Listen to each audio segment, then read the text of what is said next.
আপনার মনে কি কৌতূহল জাগে আপনার গার্লফ্রেন্ড বা বয়ফ্রেন্ড কার সাথে কথা বলে? নাকি জিজ্ঞেস করলে বলে, না তুমিই শুধু আমার, আর কারোর সাথে কথা বলি না? আপনার মনে যদি কৌতূহল জাগে, তবে 2 মিনিটে বের করে ফেলুন সে কার কার সাথে কথা বলে, এবং তার নিজের ফোন থেকেই। যদি আপনার মনে কৌতূহল জাগে, তাহলে চলুন মোবাইল স্ক্রিনে। আমরা চলে আসলাম মোবাইলের স্ক্রিনে। এরপর আমরা চলে যাব প্লে স্টোরে। প্লে স্টোরে গিয়ে সার্চ করবো একটা অ্যাপস। আসলে আপনি যদি গ্রামীণ সিমের কল লিস্টটি দেখতে চান, তবে মাই জিপি অ্যাপটা ইনস্টল করতে হবে। আর যদি এয়ারটেল দেখতে চান, তবে মাই এয়ারটেল।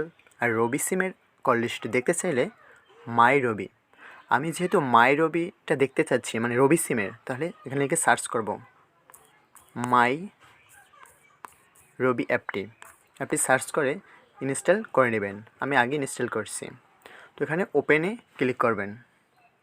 ওপেনে ক্লিক করার পর আপনার এই জায়গায় এরকম একটা ইন্টারফেস শো করবে, let's get a new experience in life. এই জায়গায় লেখা দেখতে পাচ্ছেন যে লগ ইনে দেওয়া, লাল একটা চিহ্ন, লগ ইন। তারপর লেখা আছে নিচে ইন্টার ইউর রবি নাম্বার। এখানে আপনার নাম্বারটা লিখে দেবেন, মানে যার কল লিস্ট আপনি দেখতে চান।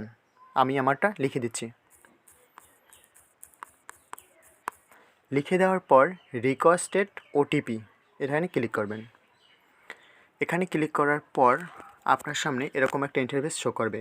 তো আপনি আপনার সেই কাঙ্ক্ষিত মানুষের কাছ থেকে ওটিপিটা আনবেন যেভাবেই হোক। যে আনার পর এখানে রিসেন্ট ওটিপি এখানে আসবে, connect log in, continue log ইনে ক্লিক করলে আপনার রবি অ্যাপের ভিতরে প্রবেশ করবে। তবে এরকম একটা ইন্টারফেস আসার পর তারপর নো থ্যাঙ্কস এটাই ক্লিক করবেন। No thanks. তারপরে উপরে যে হোয়াইল ইউজিং দ্য অ্যাপ এখানে ক্লিক করবেন। তারপর অ্যালাউ করে দেবেন। আবার যদি অ্যালাউ করে দেবেন। তারপর এই যে for the better experience turn on device, এটা আসলে আপনি নো থ্যাঙ্কস করে দেবেন। তারপরে এরকম একটা অ্যাড আসছে, আমরা ক্যান্সেলে ক্লিক করলাম।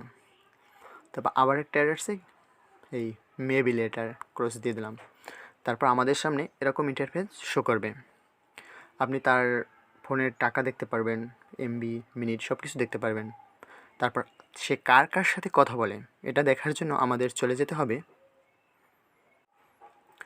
এরপর আমাদের নিচে আপনারা দেখতে পাচ্ছেন যে মোর অপশনটি শো করতেছে। সবার নিচে ডান পাশে মোর, MORE, এই অপশনটায় আপনি ক্লিক করবেন। মোর অপশনটায় ক্লিক করার পর এরকম একটা ইন্টারফেস শো করবে। তো এখানে আপনি লেখা পাচ্ছেন প্রথমে প্ল্যানস অ্যান্ড অফার্স, তারপর নিচে লেখা পাবেন অ্যাকাউন্ট ম্যানেজমেন্ট। তারপরে এই জায়গায় লেখা আছে ইউজেস হিস্টোরি। আপনি এরকমের মোর অপশন বা এই 3 ডটে ক্লিক করে যে কোনো, মানে মাই জিপি, মাই এয়ারটেল সবটাই এরকমই পাবেন। তারপর কোথাও কোথাও লেখা আছে কল হিস্টোরি, এই অপশনটা আপনি খুঁজে বের করবেন মোর, বা এই 3 ডট বা এই যে 3টে দাগ, এই অপশনটাই ক্লিক করে। তারপর আমি এই ইউজেস হিস্টোরি এটার ভিতরে ক্লিক করলাম। তো আপনি দেখতে পাচ্ছেন যে আমার এই জায়গায় এখানে লেখা আছে call history is available for the last 30 day only, information may take some times to update. মানে আপনি গত 30 দিনে সে কার কার সাথে কথা বলছে এই সিম দিয়ে, তার কল লিস্ট পাবেন। আশা করি এর থেকে বেশি দরকার হবে না আপনার গার্লফ্রেন্ড বা বয়ফ্রেন্ডকে ধরার জন্য। তো আমার খুবই কপাল খারাপ যে একজনের সাথেই কথা হয়েছে গত 1 মাসে। আশা করি আপনারা বুঝতে পারছেন যে কীভাবে কল লিস্টগুলো দেখতে পারবেন।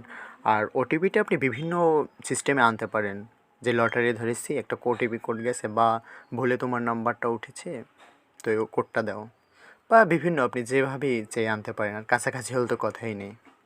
তো আশা করি এবার আপনার গার্লফ্রেন্ড বা বয়ফ্রেন্ড তাদের কল লিস্ট খুব সহজেই দেখতে পারবেন এবং তাদের না জানিয়ে। টাটা। ভালো লাগে অবশ্যই সাবস্ক্রাইব করুন, আর ভালো না লাগলে দেখতে থাকুন, অবশ্যই ধীরে ধীরে ভালোবাসা ভালো লাগা হয়ে যাবে। আর অবশ্যই আপনার গার্লফ্রেন্ড বা বয়ফ্রেন্ডের কল লিস্টটা চেক করে নেবেন। টাটা।